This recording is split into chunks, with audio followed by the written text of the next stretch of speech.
말씀 보겠습니다. 에스라서 5장 1절부터 2절까지 말씀입니다. 구약성경 716페이지 에스라서 5장 1절과 2절 말씀.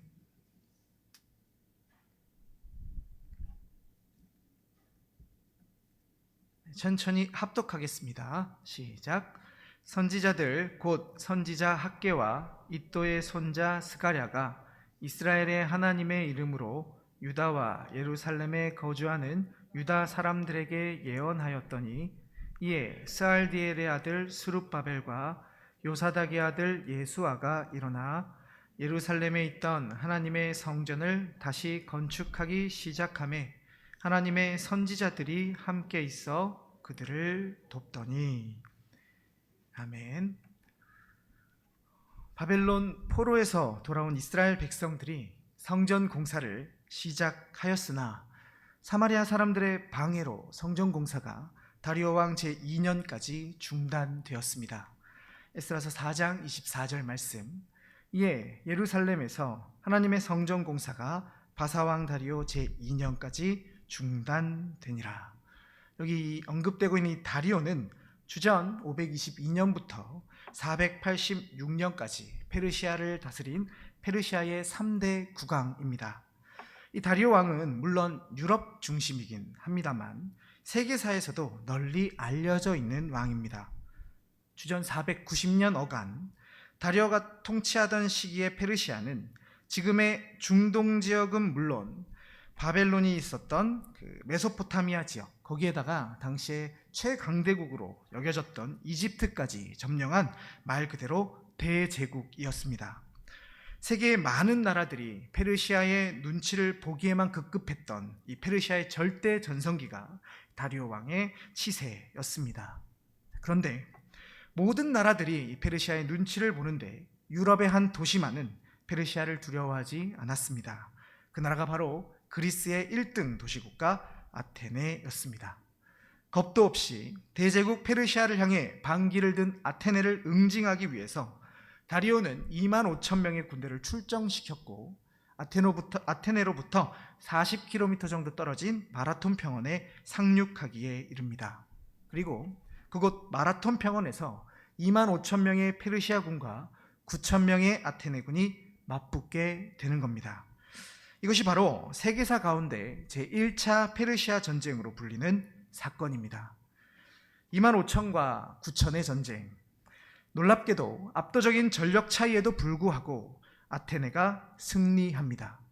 역사학의 아버지라 불리는 헤로도토스는 그의 책 히스토리아에서 페르시아에는 6,400명의 전사자가 나왔으나 아테네에서는 고작 192명의 전사자가 나왔을 뿐이라고 기록하고 있습니다. 이때 추가로 전해지는 이야기로는 아테네의 전령인 페이디피데스가 마라톤에서부터 아테네까지 약 40km를 달려와서 두려워 떨고 있던 아테네 시민들에게 그리스의 대승을 알리고 피로에 지쳐 죽었다 전해지지요. 그리고 이것이 오늘날의 올림픽의 꽃이라고 불리는 마라톤 경기의 기원이 됩니다. 오늘 본문을 본격적으로 시작하기에 앞서서 이렇듯 세계사의 한 토막을 이야기하는 데에는 몇 가지 이유가 있습니다. 먼저 성경에 기록된 다리오가 우리가 상식적으로 많이 알고 있는 실제 역사 가운데도 등장하는 친숙한 인물임을 밝히기 위한 것이고, 다음으로 이것을 통해서 실제 역사 한가운데서 일어났던 성경에 기록된 이야기가 픽션이 아니라 사람이 지어낸 가상의 이야기가 아니라 실제 역사 한가운데서 일어났던 팩트라는 당연한 사실을 상기시키기 위해서입니다. 그리고 최종적으로 하나님께서는 성경 이야기 속에서만 역사하는 분이 아니라 온 세상 역사 한가운데서 역사하시는 하나님이라는 것을 말씀드리기 위해서입니다. 믿지 않는 사람들은 성경의 많은 이야기들을 이솝 우화나 전래동화와 같이 그냥 교훈을 주기 위한 하나의 이야기일 뿐이다 생각합니다. 문제는 이러한 생각이 몇몇 그리스도인들의 생각 속에서도 그대로 발견된다는 데 있습니다. 그래, 성경은 성경이고 성경대로 또 어떻게 우리가 그대로 살 수 있는가? 성경은 성경대로 받고 자신의 삶은 자신의 삶대로 내버려 두는 단지 하나의 지식으로서만 성경을 대하는 그리스도인들이 오늘날 교회 안에서 점차 늘어나고 있습니다. 그 입술로는 성경이 진리이고 성경이 하나님의 말씀이라고 다 말들은 합니다만 그들이 삶에서 실제적으로 보여주는 모습은 그들이 알고 있는 성경과는 전혀 다른 모습입니다. 성경이 더 이상 그리스도인들의 삶 가운데 실제적인 영향력을 발휘하지 못하고 있는 참 안타까운 현실이지요. 오늘 한국교회의 이러한 상황 속에서 우리는 마땅히 종교개혁자들의 외침을 기억해야 합니다. 솔라 스크립투라, 오직 성경이라는 뜻이지요. 종교개혁자들은 중세 1000년 동안 너무 익숙해서 또 너무 오랫동안 당연해서 어느새 실제적인 삶과 괴리가 일어나버린 성경을 부여잡고 이 말씀대로 살아야 한다 부르짖었습니다. 극심한 박해와 방해가 있었지만 그들은 목숨을 걸고서 하나부터 열까지 교회 안에 수많은 것들 또한 그리스도인의 실제적인 삶까지 오직 성경이 말하는 바대로 개혁하며 그대로 살기 위해 발버둥 쳤습니다. 다시 한번 말씀드립니다. 성경의 말씀은 픽션이 아니라 팩트입니다. 이 말씀은 진리입니다. 목요일 오전 책 모임하는 내용을 빌어 말씀드리자면 완전하고도 총체적인 진리입니다. 그저 우리의 지식 노름으로 활용되고 그치는 교훈집이 아니라 오늘도 동일하게 그리스도인들의 삶을 이끌어 가야 하며 그들의 삶의 모든 부분을 규정하는 하나님의 말씀입니다. 오늘 우리가 살펴볼 본문 역시도 그러합니다. 이 시간 살펴보는 말씀은 단지 우리의 성경 지식을 채워주기 위한 것이 아닙니다. 오늘 이 말씀 속에서 역사하시는 하나님이 오늘도 우리의 삶에서 동일하게 역사하신다는 것과 또한 이 말씀이 오늘 우리에게 말하고 있는 바대로 우리는 실제적으로 살아내야만 한다는 것, 이 두 가지를 꼭 기억하시기 바랍니다. 자, 그럼 본격적으로 오늘 본문을 한번 살펴볼까요? 지난번 제가 에스라서 본문을 다룰 때에 우리는 기나긴 방해의 역사를 기록하고 있는 에스라서 4장을 살펴보았습니다. 에스라 4장 1절부터 5절에서는 성전 공사를 할 시기에 있었던 방해에 대해서 기록하고 있고 6절부터 23절까지는 성전 공사 때의 방해를 넘어서서 아하수에로 아닥사스다 왕에 이르는 이후 100년에 걸친 그 계속된 방해의 역사를 기록하고 있습니다. 그리고 서론에서 읽었던 4장의 그 마지막 구절 4장 23절과 24절 말씀, 아닥사스다 왕의 조서 처본이 르훔과 서기관 심세와 그의 동료 앞에서 낭독되매 그들이 예루살렘으로 급히 가서 유다 사람들을 보고 권력으로 억제하여 그 공사를 그치게 하니 이에 예루살렘에서 하나님의 성전 공사가 바사왕 다리오 제2년까지 중단되니라. 23절까지 아닥사스다 왕 때의 방해에 대해서 말하다가 여기 24절에 들어와서는 갑자기 이 100년에 가까운 시간을 뛰어넘어서 4장 1절부터 5절에서 언급했던 그 다리오 왕 때의 시간대로 돌아오고 있습니다. 이것을 가지고 자유주의 학자들은 이게 성경이 잘못된 증거다, 성경에 오류가 있는 것이다 라고 주장하기도 합니다만 그렇지 않지요. 지난번 제가 이 본문을 설교할 때 잠깐 언급했습니다만 여기 24절의 내용은 앞선 5장의 말씀을 반복하는 겁니다. 이런 것을 일종의 문학적인 기법으로 재개의 방법이라고 부릅니다. 1절부터 5절까지 성전 공사 때의 방해 이야기를 하다가 그 방해라는 주제로 6절부터 23절까지 이러한 시간의 흐름에서 벗어나서 100년간 계속된 방해 이야기를 전반적으로 다루고 여기 24절에서 5절에서 언급했던 내용을 반복하며 다시 그 원래의 시간대로 성전 공사 그 첫 번째 단계의 시간대로 돌아오고 있다라는 것이죠. 그러니까 앞선 4장 5절에 성전 공사 때의 방해 시점에서 이어지는 5장이 시작될 것이다 라는 것을 이 글을 읽는 독자들에게 알려주는 문학적인 기법이라는 겁니다. 자, 그럼 다시 원래의 시간대로 돌아왔으니 5장 1절에 들어가기 전에 원래의 시간대, 그러니까 몇 주 전에 살펴봤던 성전 공사의 시점으로 한번 돌아가 볼까요? 바벨론 땅에서 사로잡혔던 자들이 돌아왔습니다. 그리고 상번제를 회복하고 2년간 성전을 지을 준비도 하고, 그리고 드디어 성전의 기초를 놓습니다. 이제 막 성전 공사를 시작했다는 것이죠. 그때 누가 등장합니까?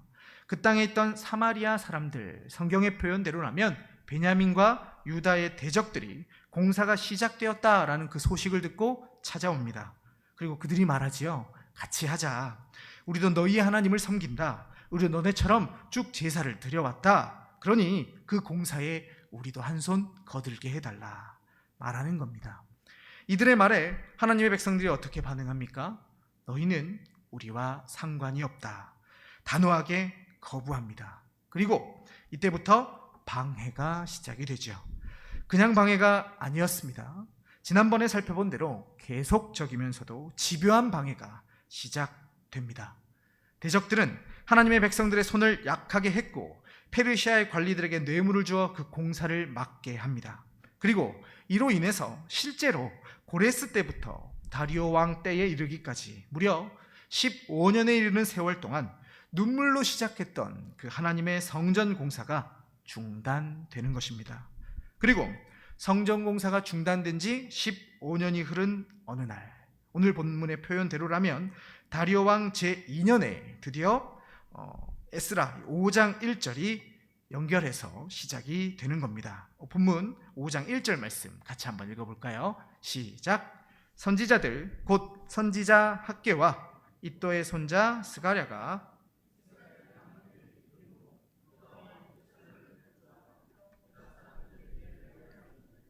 아멘. 15년이나 하나님의 성전 공사가 중단된 이후에 지금 누가 등장합니까? 선지자들이 등장하지요. 선지자 학개와 이또의 손자 스가랴가 등장합니다.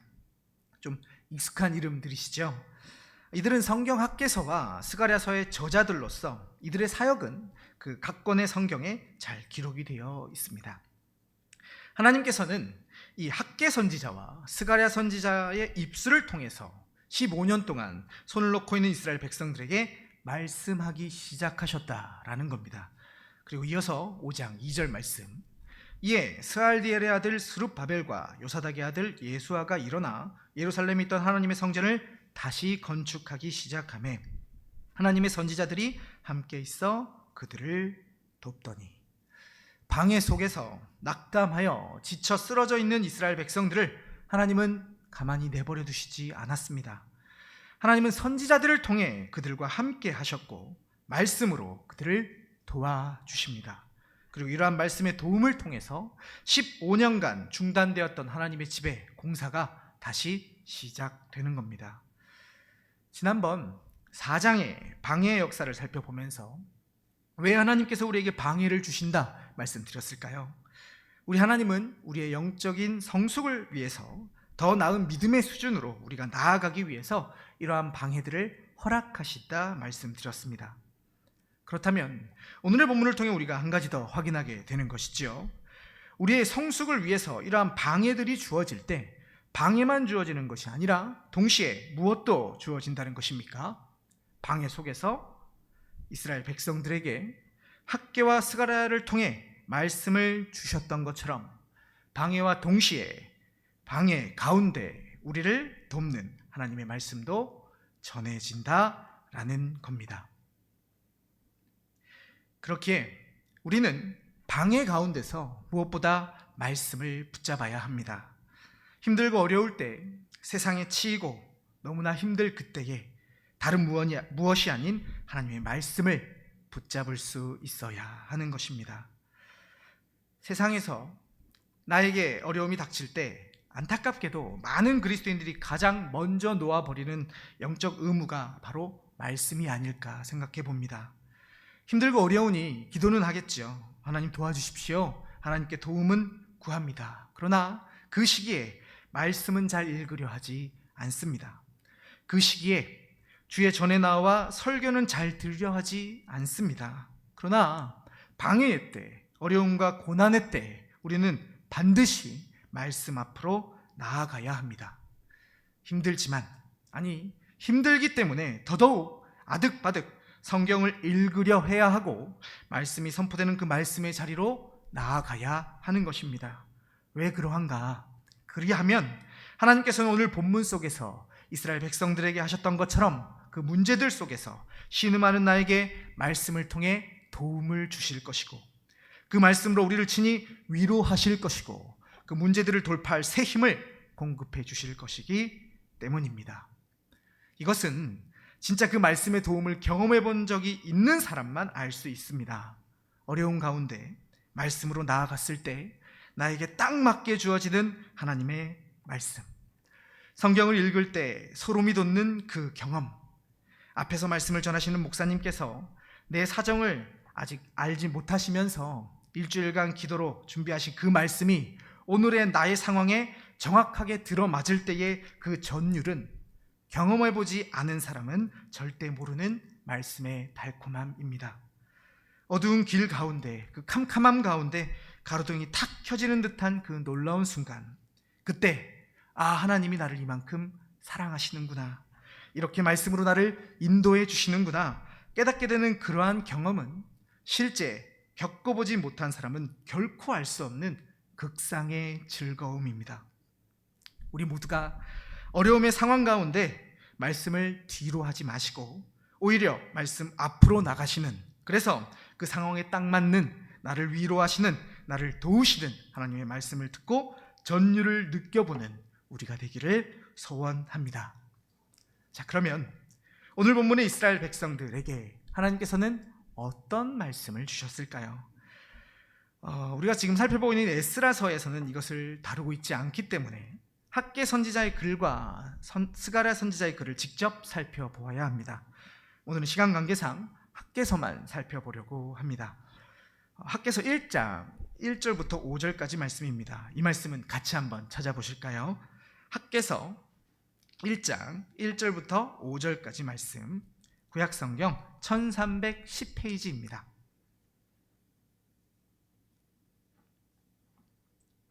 학개서 1장 1절부터 5절까지 말씀.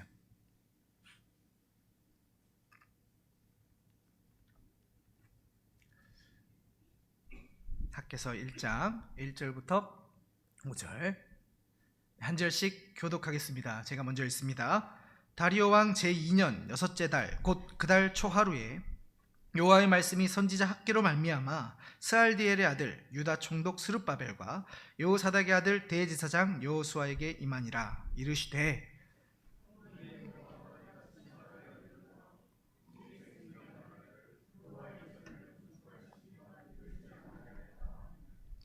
여호와의 말씀이 선지자 학개에게 임하여 이르시되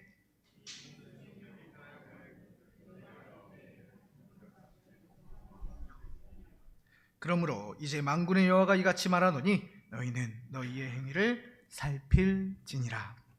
아멘. 자, 이 말씀을 미루어 생각해 보면 이스라엘 백성들은 계속되는 방해로 인해서 성전 건축할 시기가 아닌가 보다, 아직 그때가 아닌가 보다 라면서 성전 공사에 대한 것은 뒤로 하고 오직 자신들의 그 육신적인 일들에만 몰두했던 것으로 보입니다.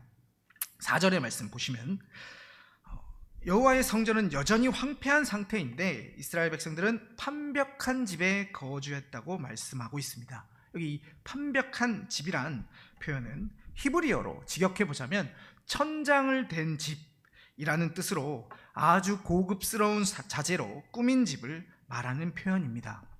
무슨 말이냐면 이들에게 있어서 성전의 문제, 하나님의 집을 다시 재건하는 그것은 자신들의 집을 꾸미는 육적인 문제들보다 결코 우선이 아니었다는 말입니다. 자, 그런데 이것을 오늘날의 시각으로 보자면 그렇게 크게 문제가 되지 않는 것 같습니다. 오늘날 많은 그리스도인들이 가정과 교회 가운데 무엇을 더 우선으로 생각합니까? 마리아, 교회 중심의 삶, 하나님이 우선이고 교회가 우선이다 말들은 합니다만 가정에 행사가 있다, 그런데 그게 하필 주일이다, 그럼 어떻게 하지요? 가정도 중요하니까 가족들 마음 상하고 또 가족들이 혹시라도 교회에 안 좋은 생각을 가지면 안 되니까 이번 한 주 그냥 가족 행사 가고 교회는 한 주 빠져야 되겠네 라고 하지 않습니까?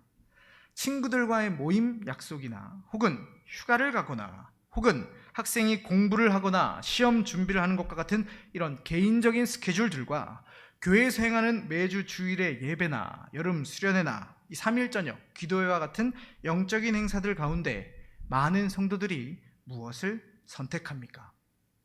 이건 진짜 중요한 행사니까, 중요한 모임이니까, 또 중요한 시험이니까 이거 끝내놓고 이번 한 주 빠지고 그 다음에 교회 가면 되지, 뭐가 문제냐, 교회가 달아나는 것도 아니고 하나님이 어디 가시는 것도 아니니까 이건 먼저 하고 나서 그 다음에 이것 하면 되는 것 아닌가? 라면서 편하게 생각하지 않습니까? 학개서가 기록되던 당시 에스라 5장 1절의 시간을 살던 그 사람들과 오늘 한국교회 수많은 성도들의 모습이 조금도 다르지 않더라라는 겁니다. 그런 그들에게 하나님께서는 놀랍게도 무서운 저주를 퍼부으시지요. 바로 아랫절 6절 말씀입니다. 이 말씀 같이 한번 읽어볼까요? 학개서 1장 6절 시작. 너희가 많이 뿌릴지라도 수확이 적으며 먹을지라도 배부르지 못하며 마실지라도 흡족하지 못하며 입어도 따뜻하지 못하며 일꾼이 삭슬 받아도 그것을 구멍 뚫어진 전대에 넣음이 되느니라. 무서운 말씀이지요. 많이 뿌려도 수확이 적을 것이라 말씀하십니다. 죽을 똥살똥 열심히 일하는데 일은 무지막지하게 많이 했는데 월급이 쥐똥만 할 것이다. 그뿐이냐? 먹어도 배부르지 못하답니다. 마셔도 흡족하지 못하답니다. 진짜 좋은 비싼 옷을 입었는데도 따뜻함을 느끼지 못할 것이랍니다. 심지어 일꾼이 삭슬을 받아도 그것을 구멍 뚫어진 전대에 넣음이 되느니라 말씀하지요. 열심히 일해서 월급을 받았는데 여기 나갈 일 생기고 저기 나갈 일 생겨서 결국 통장 잔고가 영원히 되게 하시겠다라는 겁니다. 충격적이지 않으십니까? 그러나 이게 성경의 말씀입니다. 뭐야, 별로 안 맞는 말 같은데 싶으실까요? 아득바득 하나님의 집은 뒷전이고 자기 자신들의 육신적인 일들만 생각하는 사람들이 더 잘 사는 것 같은데, 자기 자신의 삶을 먼저 잘 챙기고 그 다음에 영적인 일들, 교회의 일들을 생각하는 사람들이 더 잘 먹고 잘 사는 것 같은데 생각하실 수도 있습니다. 그러나 성경은 그렇게 말씀하고 있지 않지요. 너희가 내 백성이라면 마땅히 하나님의 집을 우선해야 한다. 너희가 내 백성이라면 마땅히 영적인 일들을 우선해야 한다. 만약 내 백성이 이렇게 살지 않는다면, 하나님의 집을 우선으로 하지 않는다면, 나 하나님을 너희 자신보다 우선하지 않는다면 나는 그를 결코 내버려두지 않을 것이다. 어떻게든 망하게 할 것이다 말씀하십니다. 자, 그럼 우리가 오늘날 흔히 발견하는 하나님의 집은 뒷전이면서 잘 먹고 잘 사는 사람들은 무엇일까요? 오늘 말씀에 비춰보자면 그들은 하나님의 백성이 아닐 수 있습니다. 그렇게 살다가 그냥 지옥 가라고 하나님께서 그냥 내버려 두시는 사람일 수 있는 겁니다. 그러나 그들이 참된 하나님의 백성이라면 하나님은 그들을 결코 그냥 그렇게 살도록 내버려 두시지 않을 겁니다. 오늘 본문과 같이 반드시 그들에게 돌아오라, 돌이켜라, 다시 나의 영광을 위해 살며 나를 즐거워하는 삶을, 그 인간의 본연의 삶을 살아내라 말씀하실 것이고, 이 말씀을 주고 또 줌에도 그 말씀에 반응하지 않을 때에는 때로 학개 1장 6절의 말씀과 같이 심판의 매를 드시기까지 하실 것입니다. 앞서 하나님께서 방해 가운데 있는 백성들에게 말씀으로 돕고 계시다라고 말씀드렸지요. 자, 그런데 하나님께서 지금 그 방해 가운데 있는 백성들에게 어떤 말씀을 주고 계십니까? 힘내라, 이겨내라, 위로의 말씀일까요? 아니죠. 하나님의 집은 뒷전이고 자기 자신의 집을 꾸미는 데 바빴던 이들을 책망하고 계십니다. 그뿐 아니라 6절에서 확인하다시피 심지어 저주까지 하고 계십니다. 이를 통해 우리가 기억해야 할 것은 하나님의 말씀의 도움은 꼭 긍정적이지 않을 수 있다라는 말입니다. 오늘날 교회에서는 위로의 말만, 듣기 좋은 말만, 말 그대로 좋은 말씀이라고 생각합니다. 그러나 그렇지 않지요. 책망의 말씀도 역시 하나님의 도움의 말씀입니다. 잘못된 모습을 깨닫게 하고 반성하게 하는 말씀, 때로 심판을 선포하는 무서운 저주의 말씀까지도 역시 하나님의 도움의 말씀입니다. 히브리서 12장 5절부터 8절까지 말씀, 또 아들들에게 권하는 것 같이 너희에게 권면하신 말씀도 잊었도다. 일렀으되 내 아들아 주의 징계하심을 경히 여기지 말며 그에게 꾸지람을 받을 때에 낙심하지 말라. 주께서 그 사랑하시는 자를 징계하시고 그가 받아들이시는 아들마다 채찍질하심이라 하였으니 너희가 참음은 징계를 받기 위함이라.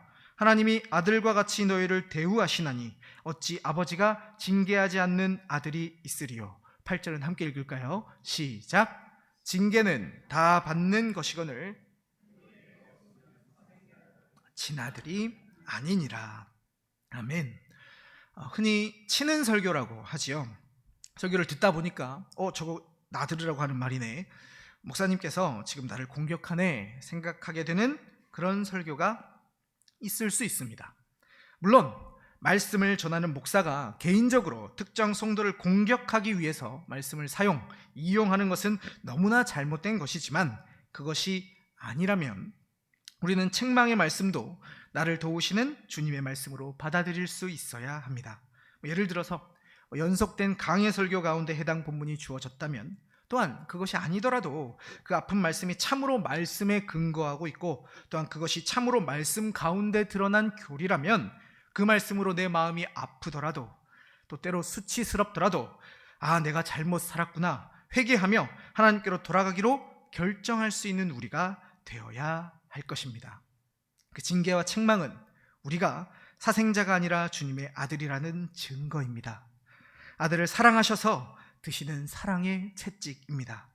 징계와 책망의 말씀을 경히 여기지 말며 말씀의 꾸지람 앞에서 낙심치 마시기 바랍니다. 오히려 그분의 사랑에 감사하며 그 말씀에 따라 돌아서서 바른 길로 속히 돌아오는 우리 모두가 되기를 소원합니다. 자, 그렇다면 마지막으로 우리가 자기 자신만 생각하지 말아야 한다면 보다 구체적으로 어떻게 살아야 하는가?